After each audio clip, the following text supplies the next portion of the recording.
오늘은 호세아 12장 1절부터 14절까지 말씀 통해서 하나님을 바랄지니라 라는 제목을 함께 우리가 말씀을 또 나누기를 원합니다. 뉴스 경제면 기사를 보게 되면은 자주 나오는 키워드가 하나 있는데 바로 버블 현상이라는 그런 키워드를 아마 들어보셨을 겁니다. 분명히 호황을 누릴 거라고 예상했고 성공할 거라고 예측을 했습니다. 그래서 많은 사람들이 관심을 갖고요. 투자를 하고 무엇인가를 사들이는 많은 일들을 하게 되는데 그게 결국에는 그들의 바램대로 됐던 것이 아니라 거품이 사라지는 것처럼 순식간에 사라져버렸다라고 해서 그것을 버블이라는 거품이라는 단어를 쓰게 됩니다. 그래서 대표적으로 부동산 버블이 있고요. 주식 버블이 있고 투자 버블 이런 게 있습니다. 얼마나 허망할까요? 정말로 잘 될 거다, 성공할 거다, 실패는 없다 그렇게 믿고 확신했던 일들이 순식간에 눈 녹듯이 사라지고 거품처럼 없어져 버리는 것을 그들이 보게 되었을 때에 그들이 겪게 되는 충격, 실망, 배신감 이루 말할 수가 없을 겁니다. 이러한 일들 때문에 목숨을 던지는 그런 사람들도 종종 있습니다. 그런데 지금 제가 말씀드린 이 버블 현상, 이 버블 현상으로 말미암아 맞게 되는 그 충격을 오늘 본문에 나와 있는 남유다가 지금 동일하게 겪고 있는 것을 우리가 확인해 볼 수가 있죠. 1절 말씀을 제가 다시 한번 읽어보게 되면 에브라임은 이제 남유다를 말하는 거죠. 에브라임이 바람을 먹으며 동풍을 따라가서 날마다 거짓과 황폐함을 늘리고 그들이 아시리아 사람들과 언약을 맺으며 기름을 이집트에 실어 보냈다라는 말씀이 있습니다. 우선 여기서 두 나라가 등장을 하게 되는데 하나는 아시리아고 하나는 이집트입니다. 간단히 설명드리게 되면 아시리아 경우에는 뜨는 해, 신흥 강국을 말하고요. 이집트의 경우에는 지는 해, 기성 강국을 의미하게 됩니다. 당시에 신흥 강국이었던 아시리아가 북이스라엘을 점령하고 난 이후에 남유다를 정복할 기세를 보이게 되자 남유다는 일단 눈치를 보고 그들과 화친 정책을 맺게 됩니다. 그들에게 잘 보이는 거죠. 일정 세금도 바치고 그들에게 좋은 말로 하면서 좋은 관계를 맺으려고 애를 쓰게 됩니다. 그러면서 혹시나 우리는 최선을 다하고 있지만 남유다가 아시리아가 언제 우리나라를 점령에 들어올지 모른다는 그 불안감 때문에 기존의 관계를 맺고 있었던 이집트에게도 지금 남유다가 지금 양다리를 걸치고 있는 그런 상황이죠. 그래서 1절 하반절 말씀 보게 되면 아시리아와 언약을 맺었지만 그들에게 무엇인가 바치는 조공을 아시리아에게만 바쳤던 것이 아니라 그 기름을 이집트에 실어 보냈다. 그러니까 양쪽에 지금 서로 계속해서 무엇인가 도움을 받기 위한 양다리 정책을 펴고 있다라는 것을 보여주고 있습니다. 그런데 사실 지금 이제 남유다, 제가 이제 남유다 혹은 이스라엘이라고 표현하게 될 텐데 이들이 의지해야 할 대상, 두려워해야 될 대상은 아시리아도 아니고 이집트도 아니었습니다. 물론 아시리아가 당장 옆에서 칼을 갈고 화살을 겨냥하면서 내가 너희들 당장 쳐들어갈 거야 라는 그러한 엄청난 협박을 하고 있는 상황이었지만 사실 이스라엘 백성들의 흥망성쇠는 주변에 있는 나라들을 통해서 결정되는 부분은 아니었습니다. 철저하게 하나님의 말씀대로 하나님의 계획대로 하나님의 뜻에 의해서 이스라엘은 세워지고 혹은 이스라엘이 패망하는 그런 일들이 있겠죠. 예를 들어서 호세아 1장 6절 말씀 보게 되면 이미 하나님께서는 남유다의 멸망을 예언을 하시게 됩니다. 1장 6절 말씀 보시게 되면 내가 다시는 이스라엘의 집에 긍휼을 베풀지 아니하고 그들을 완전히 제거하리라 라고 하나님이 이미 경고를 하셨습니다. 잘 아시죠? 신랑 대신 하나님을 떠나서 우상을 그들의 두 번째 남편으로 삼았었던 남유다 이스라엘 백성들의 죄악 때문에 하나님께서 그것을 바라보시면서 내가 너희를 도저히 그냥 둘 수 없겠다. 내가 반드시 심판하겠다. 그 죄에 대한 값을 물겠다라고 이미 호세아가 시작되는 그 부분에서 하나님이 선전포고를 하신 상황입니다. 다시 말해 남유다의 멸망은 이미 예정이 되어 있습니다. 그런데 이어지는 1장 7절 말씀 보게 되면 남유다의 미래는 멸망으로 끝나는 것이 아니라 다시금 회복하게 될 것이다. 7절 말씀에 활이나 칼이나 전쟁이나 말이나 기병으로 그들을 구원하지 아니하리라. 다시 말해서 하나님께서 하나님의 놀라운 방법과 하나님의 능력으로 다시금 이스라엘 백성들을 적의 손에 보냈지만은 다시 그들을 건져낼 것이다. 이것이 우리가 알고 있는 고레스 칙령을 통해서 바벨론의 포로로 잡혀갔던 이스라엘 백성들이 다시금 돌아오는 사건. 그러니까 이스라엘 백성들이 자기 고향 땅으로 돌아오는 데 있어서 그들의 손에 칼이나 무기를 쥔 적 없이 오히려 호의적인 대접을 받으면서 돌아왔던 사건을 우리 성도님들 기억하실 겁니다. 그러니까 이스라엘 백성들의 역사죠. 그들의 삶의 스토리는 그들이 원하는 대로 이루어지는 것이 아니라 하나님의 계획대로 이루어질 수밖에 없다는 것이죠. 그렇다면 이와 같은 사실을 만약에 남유다가 알고 있다면 그들이 어떻게 행동하는 게 맞을까요?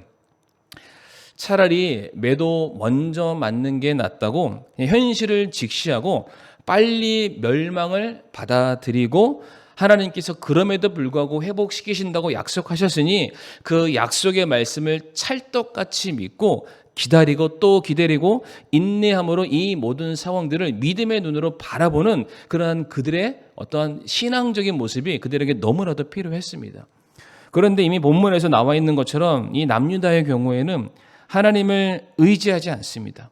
오히려 당장에 그들의 눈앞에 있는 그들을 도와주겠다고 말하는 여러 나라들을 이스라엘 백성들이 의지하기 시작했다는 것이죠. 그런데 그와 같은 모습을 하나님께서 뭐라고 평가 내리시냐면 1절 말씀에 그들이 바람을 먹었다라고 말씀을 하고 계세요.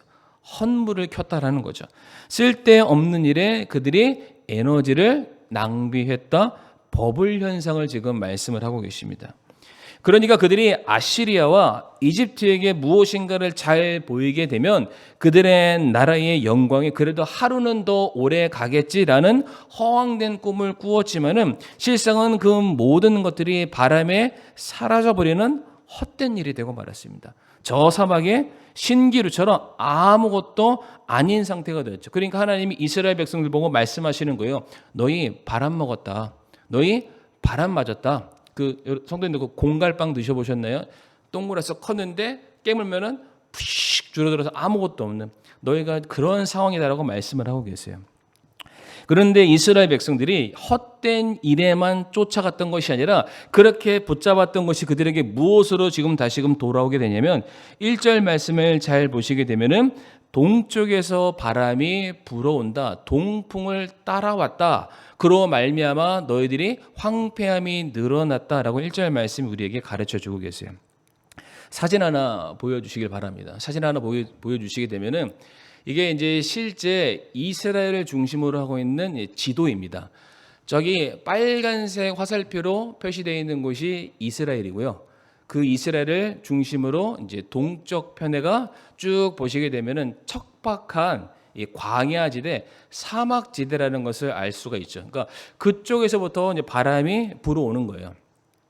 이 바람이 어떠한 바람이냐면 이게 요나서에서 우리가 알 수 있는데 요나서 4장 말씀을 보게 되면 요나가 니느웨 성의 멸망을 기다리면서 도시 동편 언덕에서 기다리고 있었던 그 사건 혹시 기억나시나요? 그 호박 넝쿨인가요? 있다가 거기서 벌레가 먹어서 사라지고 나니까 뜨거운 햇살이 자기에게 장렬하게 되었을 때 그게 너무나도 뜨거워서 내가 차라리 죽는 게 낫겠다라고 고백했던 그 동풍이 바로 이 동풍을 의미하는 것입니다.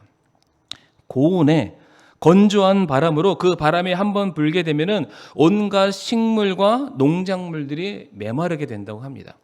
뿐만 아니라 이 바람이 지중해 연안으로 가서 불게 되면은 풍랑이 일어서 이게 폭풍과 같은 그래서 수많은 어업을 하는 배들이 뒤집어지는 굉장히 매섭고 모든 것을 파괴하는 바람이다. 동풍이 그러한 의미를 가지고 있는데, 그러니까 이스라엘 백성들이 붙들었던 아시리아와 이집트라는 이 세상이 그냥 헛된 바람, 거품이었고요. 펑 하고 터지면서 그들에게 불어오는 바람이 너무나도 뜨거워서 그들이 가지고 있는 모든 것들을 전부 다 소멸시키는 그러한 현상들이 일어나게 되었음을 말해주고 있습니다.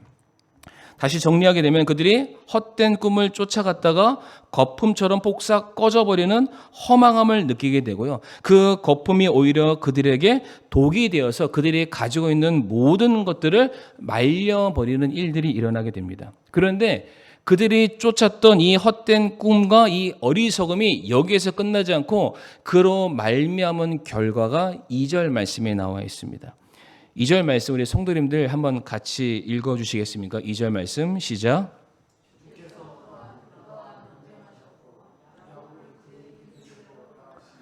그의 행위들대로 그에게 보응하시리라. 아멘. 헌물을 켰다가 손해를 본 것은 손해를 본 것이고 정작 너희가 하나님을 신뢰하지 않고 하나님을 따르지 않고 이 세상을 향해서 기회를 엿보고 기웃거렸던 너희들의 배신의 말로를 하나님께서 반드시 보응하시겠다라고 말씀을 하고 계십니다. 그러니까 예를 들면은 이렇게 말을 할 수가 있는데 정치를 예를 들면은 어떤 사람이 나라의 관직을 얻기 위해서 소위 말해서 이미 높은 자리에 있는 어떤 사람에게 잘 보이기 위해서 이제 금품으로 그 사람에게 매수를 하는 거죠. 그러니까 내가 이 사람한테 1,000만 원 줬고 1억을 줬으니까 언젠가 내가 공천되겠지, 언젠가는 저 높은 자리에 올라가겠지 이렇게 생각을 하고 있었는데 꼬리가 길면 밟힌다고 이렇게 돈을 계속해서 받은 그 사람이 결국에는 그의 악행이 드러나서 구속돼서 그 높은 자리에서 딱 굴러 떨어지게 되죠. 이걸로 끝나면 좋을 텐데 이제 검찰에서 이 모든 사건을 파헤치고 파헤쳐서 이 사람에게 금품을 상납한 사람까지 찾아내서 그 사람까지 구속되는 그런 상황입니다. 일잔충몽으로 끝나는 것이 아니라 그들이 행한 대가에 대해서 하나님께서 반드시 내가 그것을 치르게 하겠다라고 말씀을 하고 계세요. 그래서 2절 말씀에 색깔이 다른 단어 하나 있죠. 행위들대로라고 되어 있는데 성도님들 이 행위들대로를 옆에다가 가로치시고 길, 우리가 걸어다니는 길이라고 한번 써보시길 바랍니다.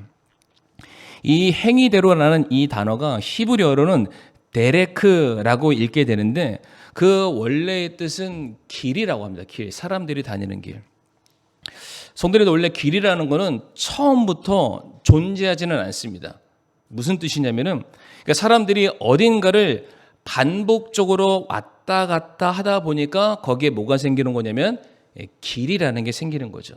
그러니까 예를 들어서 그러니까 등산을 가다 보면은 원래 사람들이 다니는 등산로가 따로 있고요.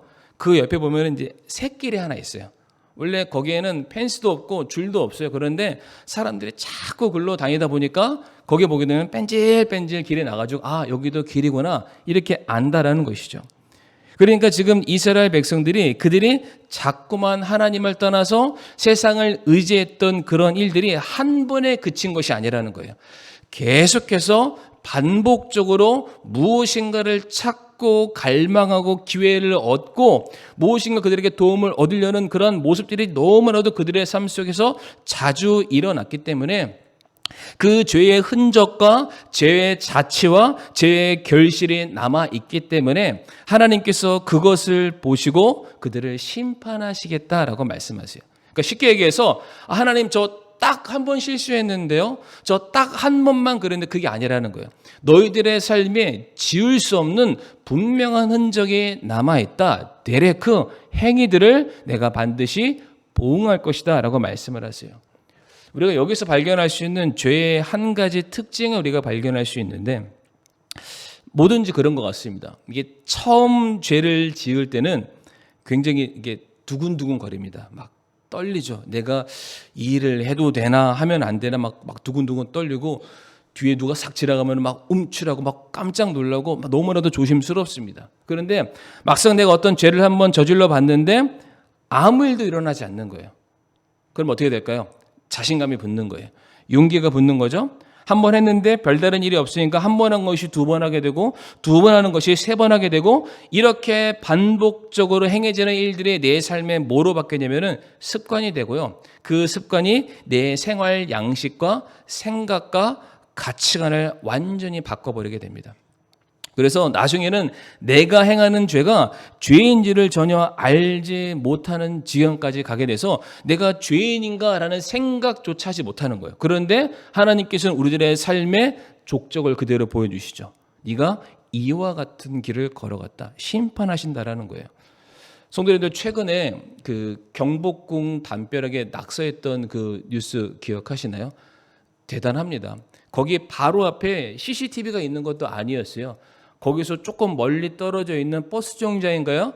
거기서 어렴풋하게 CCTV로 그 담벼락에 낙서했던 그 범죄자의 그 형태, 어떤 옷을 입었겠다, 남자겠거나 여자, 이 정도만 파악할 수 있는 윤곽만 그들이 찍어놓은 영상이 있는데 그걸로 범인을 찾았어요. 대단합니다.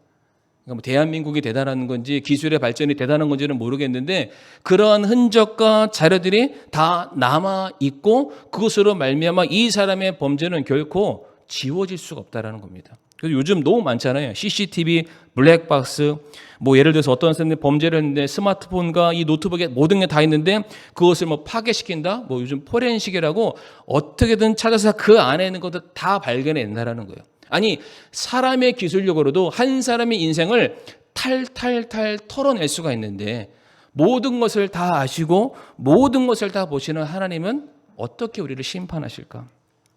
근데 여기서 우리가 한 가지 또 질문이 나올 수 있는데 왜 그러면 하나님께서는 그토록 그 삶의 인생의 죄의 길이 놓여지기까지 왜 그냥 바라만 보고 계셨을까?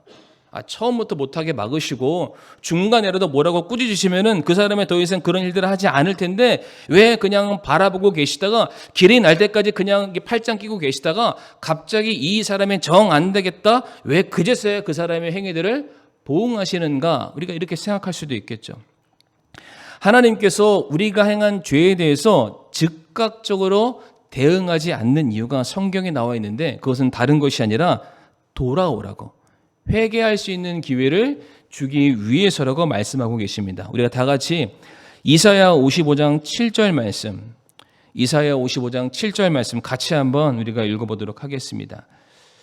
시작. 사악한 자는 자기 길을 버리고 불의한 자는 자기 생각을 버리고 주께로 돌아오라. 그리하면 그분께서 그에게 긍휼을 베푸시리라. 우리 하나님께로 돌아오라. 그분께서 풍성하게 용서하시리라. 아멘.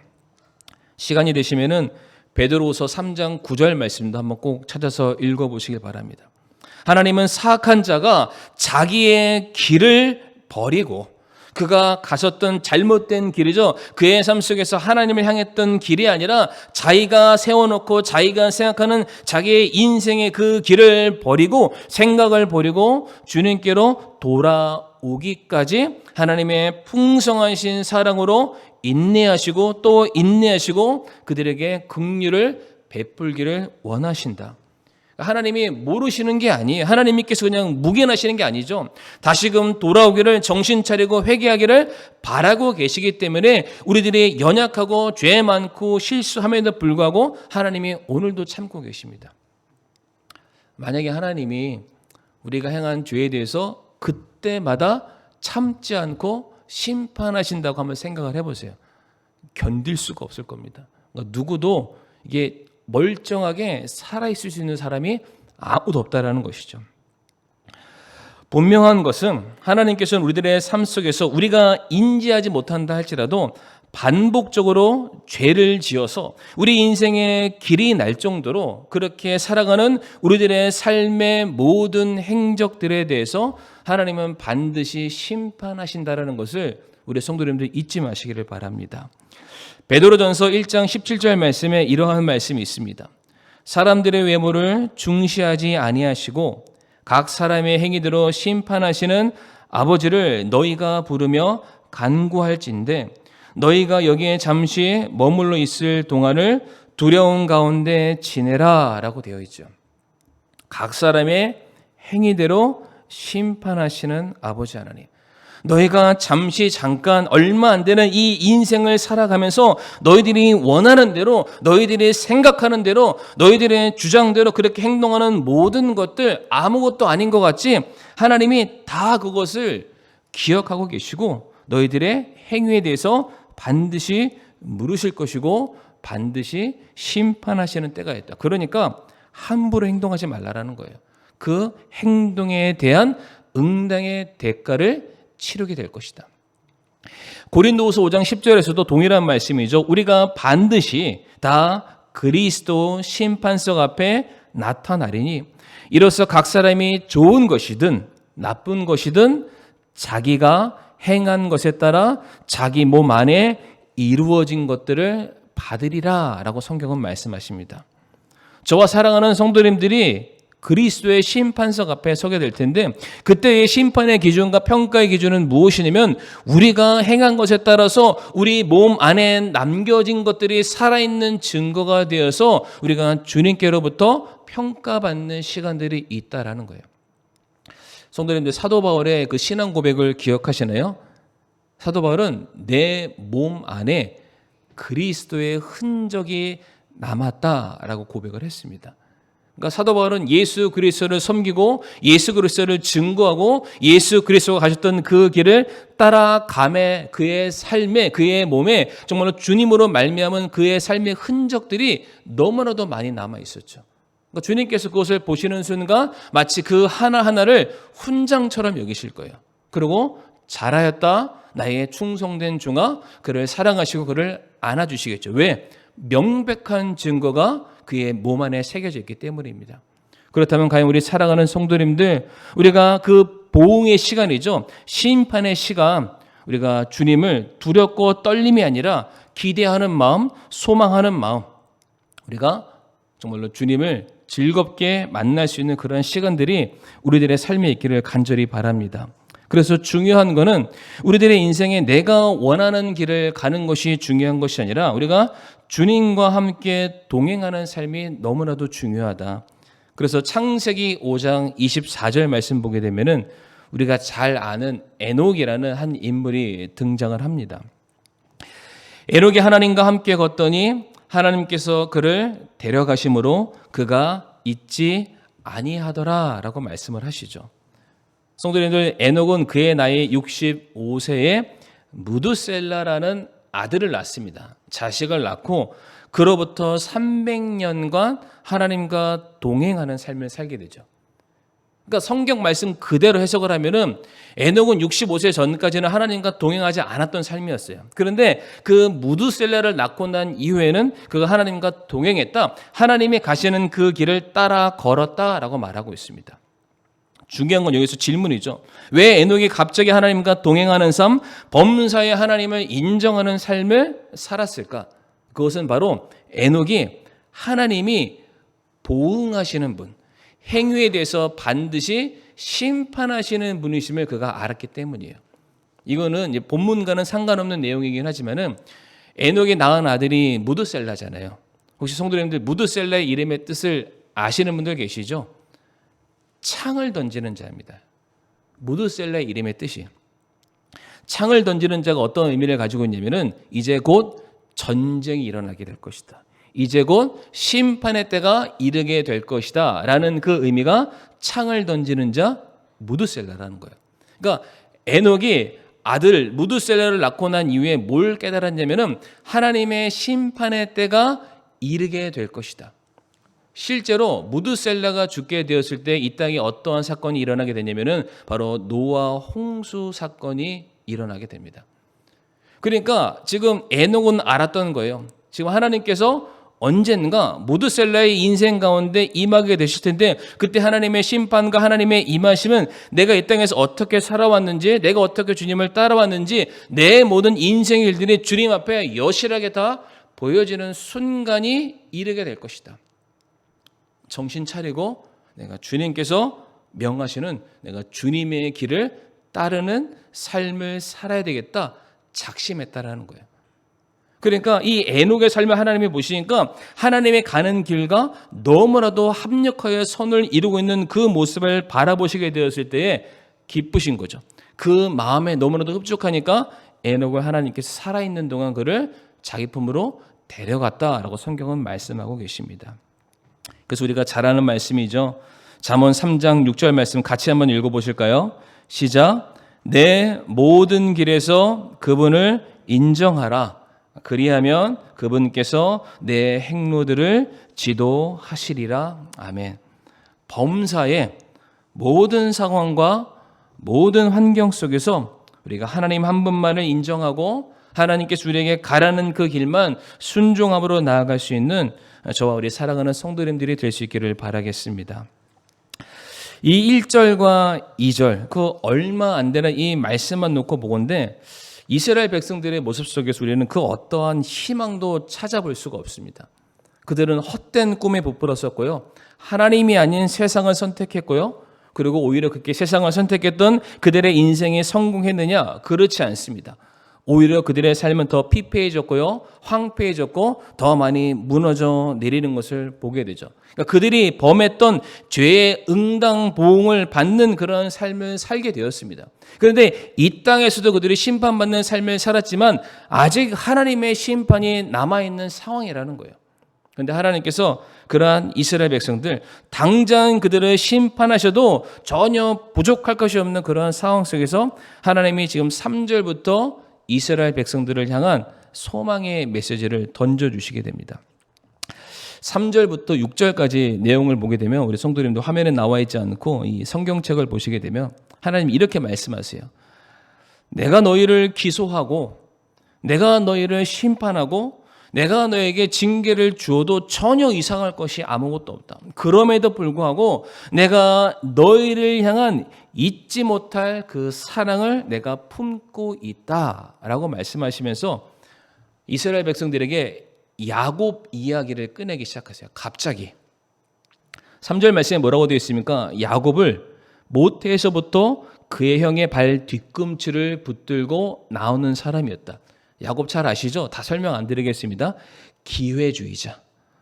어떻게든 성공하기 위해서 수단과 방법을 가리지 않는 사람, 자기의 지식과 경험을 믿고서 자기의 인생을 스스로 개척해 나가려는 그런 사람이었어요. 그래서 그 대표적인 사건 중에 하나가 자기 형으로부터 장자권을 가져오기 위해서 팥죽 한 그릇을 내어놓았던 사건을 비롯해서 그가 사랑하는 아내를 결혼하는 순간순간 과정들이 전부 다 이게 우여곡절이었어요.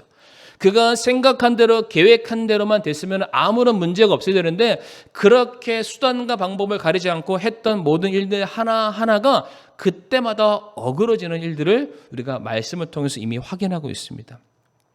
야곱의 삶을 돌이켜보면은 그는 속고 속임을 당하는 일들의 연속이었습니다. 그로 말미암아 늘 죽음에 대한 두려움과 초조함 가운데 그가 살아갈 수밖에 없었죠. 그랬던 야곱의 인생이 언제 변하게 되냐면 바로 야복강가 그의 형 에서를 만나기 바로 직전에 하나님의 천사와 함께 씨름하는 그 장면을 우리 성도님들 한번 머리에 떠올리시길 바랍니다. 물론 이 말씀을 보게 되면 거기에서 야곱이 그를 이겼다, 천사를 이겼다라고 되어 있지만 실상은 이긴 게 아니죠. 하나님께서 그냥 그가 이겼다라고 인정해 주시는 거예요. 그때 야곱이 간절하게 그 하나님의 천사에게 뭐라고 고백을 하냐면 당신이 나를 축복해 주지 않으신다면 당신이 나에게 구원을 베풀어 주시지 않는다면 나는 죽을 수밖에 없는 그런 운명입니다. 나에게 축복을 전해주시고 나를 구원해 주시고 내게 살 길을 보여주세요 라고 간절히 붙잡는 그의 믿음을 그 천사가 보고 축복해 주게 되죠. 그래서 그때부터 야곱의 이름이 성도님들 무엇으로 바뀌죠? 예, 맞습니다. 이스라엘로 바뀌게 되죠. 제가 자주 말씀드려서 기억나실 텐데요. 이스라엘 이름의 뜻은 하나님께서 싸우신다. 하나님께서 나를 대신하여서 앞장서서 싸워주신다라는 그런 뜻이죠. 그러니까 지금까지 야곱의 인생, 야복강가를 중심으로 그 전까지 야곱의 인생은 자신이 원하는 바를 얻어내기 위해서 스스로 방법을 강구하고 고군분투하는 그런 삶을 그가 살았다면 야복강가 이후의 야곱의 삶을 보게 되면은 하나님께 전적으로 모든 것을 다 맡기고요. 하나님의 명령하신 그 길을 묵묵히 순종하며 나아가는 인생으로 완전하게 바뀌게 됩니다. 그러니까 지금 하나님께서 왜 갑자기 이 남유다 이스라엘 백성들의 연약함과 그들의 죄악을 막 강조하시다가 왜 갑자기 야곱 얘기를 하실까? 그러니까 야곱의 삶을 한번 돌이켜 보라는 거예요. 야곱이라는 사람이 어떻게 이스라엘이 됐는지를 한번 생각해 보라는 거예요. 야곱의 삶을 보건대 그는 전혀 축복을 받을 만한 그러한 사람이 아니었습니다. 그의 삶의 믿음이라고는 단 한 군데서도 찾아볼 수가 없었죠. 그런데 그에게 찾을 수 있는 게 딱 하나였어요. 뭐였냐면은 하나님 말고는 구원받을 길이 없다. 그 간절함을 하나님께서 기쁘게 여기시고, 야곱아, 더 이상 너는 발뒤꿈치를 잡는 자, 기회를 엿보는 자, 성공주의자가 아니라 이제는 예수님의 자녀, 하나님의 자녀로서 네가 살게 될 것이다. 너를 통해서 한 민족에 나오게 될 것이고, 네가 복의 통로가 될 것이고 열방의 아비가 될 것이다. 야곱이 한 일은 그냥 하나님 붙드는 거였어요. 하나님의 가려가는 그 길을 걸어가는 것뿐이었어요. 그래서 야곱의 제일 처음에 형 에서로부터 도망쳤을 때 그가 광야에서 돌베개를 자다가 하나님의 영광을 보면서 그 자리에서 돌단을 쌓고 제사를 드립니다. 약속을 하는 거예요. 서원을 합니다. 내가 하나님께 날 축복해 주시면 내가 다시 이 자리로 돌아와서 하나님께 예배하고 내 모든 것들을 내가 다 드리겠습니다. 서원을 하게 되죠. 그런데 야곱은 그렇게 가고 그걸 다 까먹어 버리는 거예요. 자기 인생을 사는 거죠. 그런데 결국 이 야복강가 사건을 통해서 하나님께서 야곱을 다시금 어디로 보내시냐면은 그가 처음 하나님께 그의 간절한 믿음의 고백을 세웠던 베델의 자리로 보내시는 거예요. 그의 인생의 집을 세우는 자리가 아니라 베델, 하나님의 집으로 다시금 야곱을 돌려 보내주시게 됩니다. 이게 3절부터 6절까지 말씀이에요. 그러니까 뭘 얘기하는 걸까요? 하나님께서 야곱의 삶을 통해서 내가 야곱의 인생을 어떻게 바꿨는지 한번 봐라. 그에게 믿음 없었지만은 단 하나 나만 바라보는 믿음이 있다면 내가 그의 삶을 완벽하게 새롭게 바꿔주지 않았냐. 그러므로 말미암아 남유다 백성들아 너희들에게도 동일한 은혜가 있기를 원한다. 성도님 4절 말씀 한번 봐보세요. 그가 베델에서 그분을 만났으며, 누가 베델에서 누가 만났나요? 야곱이 베델에서 하나님을 만났으며 거기서 그분께서 우리에게 말씀하셨대요. 무슨 얘기예요? 야곱의 하나님이 수많은 시간을 훌쩍 뛰어넘어서 지금 현재 이 본문의 상황 가운데 있는 남유다 백성들을 내가 똑같이 말한다라고 말씀하고 계세요. 야곱을 이스라엘로 바꾸신 하나님께서 지금 남유다 백성들을 향해서 동일한 약속을 내가 선포하겠노라. 내가 너희를 지킬 하나님이라 라고 말씀을 하세요. 성도님들, 하나님에게는 이 시간적인 제약이 없으시잖아요. 그 수천 년의 시간을 훌쩍 뛰어넘어서 야곱의 하나님이 남유다의 하나님이시라면은 오늘날 저와 성도님들의 동일한 하나님이 되십니다. 그 하나님께서 말씀하시는 거예요. 하나님을 신뢰하는 자, 하나님을 믿는 자, 하나님의 말씀에 순종해서 하나님께서 명령하신 그 길을 걸어가는 하나님의 백성들 내가 반드시 지켜주겠다 말씀하고 계십니다. 아무리 우리들이 잘못하고 아무리 우리가 범죄하고 너무나도 그 죄가 많아서 우리들의 삶 속에 씻을 수 없는 죄의 과오가 수많은 길로 남아있다 할지라도 하나님이 말씀하시죠. 나를 바라보는 자, 나를 신뢰하는 자에게 내가 그를 반드시 구원하리라. 그래서 6절 말씀 이렇게 되어 있습니다. 그러므로 너는 내 하나님께로 돌이켜서 가던 길에서 돌이켜서 회개하라는 거죠. 긍휼과 판단의 공의를 지키며 계속해서 내 하나님을 바랄지니라. 하나님을 보라는 거예요. 근데 눈으로만 보는 게 아니라 하나님이 가시는 그 길이 있으니까 따라가라는 거예요. 네 인생에 네가 세운 그 길을 걸어가는 것이 아니라 하나님께서 너에게 명하신 그 길을 따라가라. 이제 말씀을 마무리할 텐데 성도님 6절 말씀에 바랄지니라 라는 이 단어가 있잖아요. 바랄지니라. 오늘 설교의 제목이기도 한데요. 이 바랄지니라는 이 단어의 원뜻을 살펴보니까 묶다라는 뜻이 있어요. 묶다. 뭔가 묶어 놓은 거예요. 그러니까 우리 성도님들 저희 교회에서 이제 야외 놀이터는 아니죠. 이제 야외 체육대회 하면은 꼭 하는 게임이 하나 있습니다. 2인 3각. 이게 두 사람이 발을 하나씩 딱 묶고 이제 서로가 서로의 발이 되어줘서 어깨 동무하고 하나 둘 걸어가는 그 2인 3각 게임 기억나시죠? 그러니까 지금 마찬가지로 이 말씀에서 하나님을 바랄지니라 라는 이 말은 하나님께 너희의 몸을 묶어라 라는 그런 말씀이에요. 그러면 당연히 우리가 하나님께 매여 있기만 한다면 하나님이 가시는 길을 갈 수밖에 없고 하나님이 보시는 것을 볼 수밖에 없고 하나님이 계시는 그 자리에 우리가 설 수밖에 없겠죠. 근데 성도님들 2인 삼각하면 혹시 그거 경험해 보셨나요? 일단 나랑 키가 비슷해야 돼요. 체구도 비슷해야 돼요. 그래야 이게 갈 맛이 나지. 나는 이만한데 요만한 애기 붙었다. 그럼 어떻게 되나요? 그냥 다리 붙들고 이렇게 쫓아가는 거예요. 다리 붙들고. 근데 지금 하나님과 이 사람 사이 서로 묶어맨다. 이거는 동등한 조건이 아니에요. 그 2인 삼각보다 더 뛰어넘는 뭐냐면 하나님께서 지금 이스라엘 백성들을 포대기처럼 자기 허리춤에 묶어 놓으신 거예요. 내가 너희들 안고 가겠다. 내 품에 안기기만 해라. 제가 이 사진 하나 보여드리고 마치길 원하는데 혹시 성도님들 이거와 관련된 이야기 혹시 아시나요? 이게 모래사장 위에 너무나도 유명한 말씀이라 모래사장 위에 처음에는 두 사람의 발걸음이 족적이 남아 있었는데 어느 순간 딱 가니까 두 사람의 발걸음이 한 개만 남아있는 한 사람의 발걸음만. 그러니까 이제 그런 얘기가 있잖아요. 어떤 사람이 하나님과 정말 예수님과 함께 막 동행하는 삶을 막 살아가다가 갑자기 어느 순간 딱 보니까 뒤를 돌아보니까 발자국이 하나밖에 없는 거예요. 근데 그 발자국이 하나밖에 없는 그 시점을 딱 돌아보니까 내가 너무 힘들었던 시기, 내가 너무 고난받았던 시기, 내가 눈물로써 그렇게 철저하게 처절하게 하나님께 기도했던 그런 시기. 그러니까 하나님께 원망하는 거예요. 하나님 봐보세요. 내가 그때 그렇게 부르짖었고 그때 그렇게 하나님을 찾았는데 왜 그때 하나님은 없고 저 혼자 가게만 하셨어요. 그때 하나님의 대답 아시죠? 그 길은 네가 걸어간 게 아니라 내가 너를 안고 걸어갔던 순간이다. 하나님께서 자기를 바라보는 하나님의 백성들 안고 가신다라고 말씀하십니다.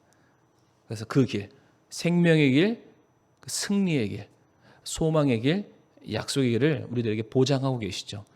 그러므로 사랑하는 성도들은 오늘 본문에 있는 제목처럼 우리가 하나님만 바라는 우리의 구원을 우리들의 삶의 영적인 승리를 보장해 주시는 우리가 하나님만 바라볼 수 있는 믿음이 저 우리 사랑하는 성도님들에게 있기를 간절히 바라겠습니다.